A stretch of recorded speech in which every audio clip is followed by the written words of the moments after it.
নমস্কার, আজকে আমি বানাচ্ছি পেঁয়াজ কচুরি। এর জন্য কী কী উপকরণ চাই? এই যে কুচনো পেঁয়াজ একটা, মিহি করে কুচোতে হবে। আর এটা হচ্ছে লঙ্কা, যে লাল মোটা লঙ্কাগুলোর আচারের মশলাটা।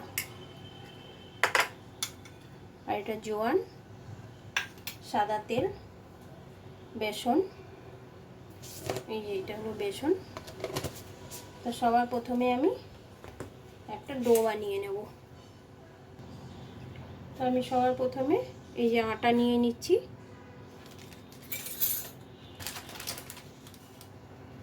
এই যে এতটা আটা নিয়ে নেব, এতটা আটা।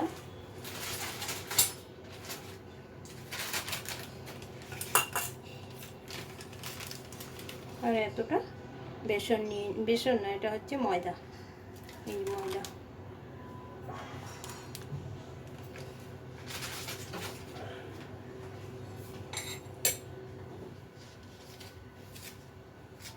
এর মধ্যে স্বাদ মতো নুন দিয়ে দেবো।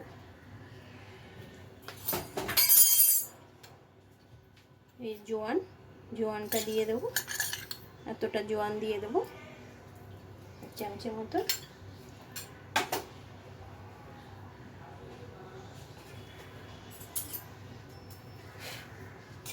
ভালো মতো মিশিয়ে, মিনি কচুরি হবে তো এই জন্যে অতটা বেশি আটা ময়দার দরকার নেই।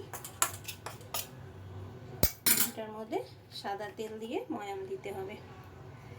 ময়ামটা একটু বেশি করেই দিতে হবে। এবার আমি হাত দিয়ে এটা ময়ামটা ভালো মতো মাখিয়ে নিই, তারপরে মেখে নেব এটাকে আটা। এই যে আমার আটা ময়দাটা মাখা হয়ে গেছে, এরকম ছোটো ছোটো করে লেচি করে নিতে হবে। এবার আমি পুরটা বানাবো, ওই জন্য একটা বাটি নিয়ে নিলাম। এর মধ্যে পেঁয়াজটা পুরোটা দিয়ে দেবো, একটাই পেঁয়াজ।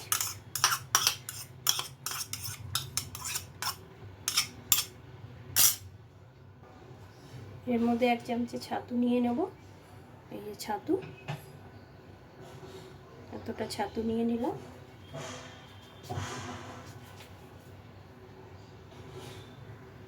আর এই যে আচারটা, যে লঙ্কার আচার, তার মশলাটা নিয়ে নেব আমি। বেশ খানিকটা মশলাটা এর দিতে হবে। মশলাটা যত দেওয়া যাবে এর মধ্যে আচারের গন্ধটা আসবে। দিয়ে এটাকে ভালো মতো মাখাতে হবে।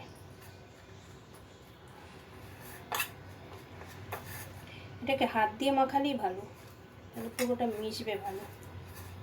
যে এইভাবে ভালো মতো এটাকে মাখাতে হবে, সুন্দর করে মাখাতে হবে।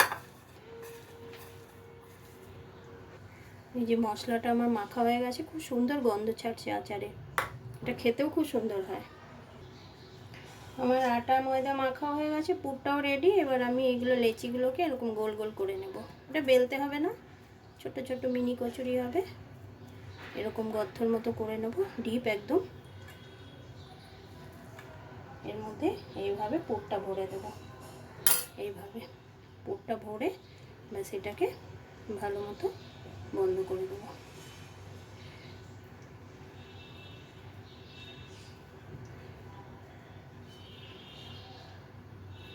এইভাবে ভালো মতো চেপে বন্ধ করে আবার এইভাবে গোল করে নেব। এইভাবে এগুলো ভাজতে হবে। এই যে ব্যাস হাতের সাহায্যে সব করতে হবে, বেলতে হবে না। এভাবে আমি সব এইভাবে নিয়ে গর্ত করে, বাড়িতে কেউ আসলে এটা বানিয়ে দিলে চায়ের সাথে বেশ খেতে ভালো লাগে। এই পুরটা এর মধ্যে ঢুকিয়ে দেবো। এই যে এইভাবে এইভাবে এইভাবে বন্ধ করে নেব। এভাবে বন্ধ করে ব্যাস এইভাবে দিয়ে গোল করে নিয়ে ভালো মতো একটু চেপটে দেবো। ব্যাস এই যে মুখটা যাতে পুরো ভালো মতো বন্ধ হয়, না তো বেরিয়ে আসবে। এই যে আমার কচুরিগুলো পুরো কমপ্লিট হয়ে গেছে। এবার আমি তেলে ভেজে নেব। কড়াটা গরম হয়ে গেছে, এবার আমি এর মধ্যে সাদা তেল দিয়ে দেবো। এটা সাদা তেলেই ভাজবো, বেশ খানিকটা তেল দিতে হবে, ডোবা তেলে ভাজতে হবে তো। তেলটা গরম হয়ে যাক। তেলটা গরম হয়ে গেছে, এবার এর মধ্যে আমি কচুরিগুলো ছেড়ে দেবো। খুব বেশি গরমের মধ্যে ছাড়তে হবে না, হালকা যাতে গরমটা থাকে, তাহলে ও হালকা মানে অল্প অল্প করে ভাজবে ভেতর থেকে, ওটা বেশি ভালো হবে।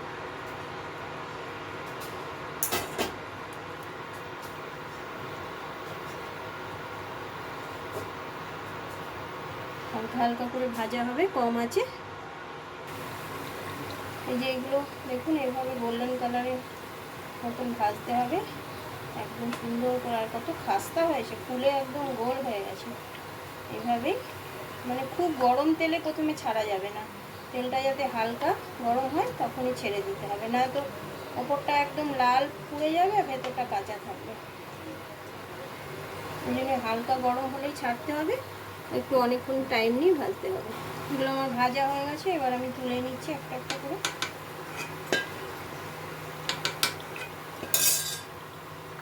এই যে আমার পেঁয়াজে কচুরি রেডি।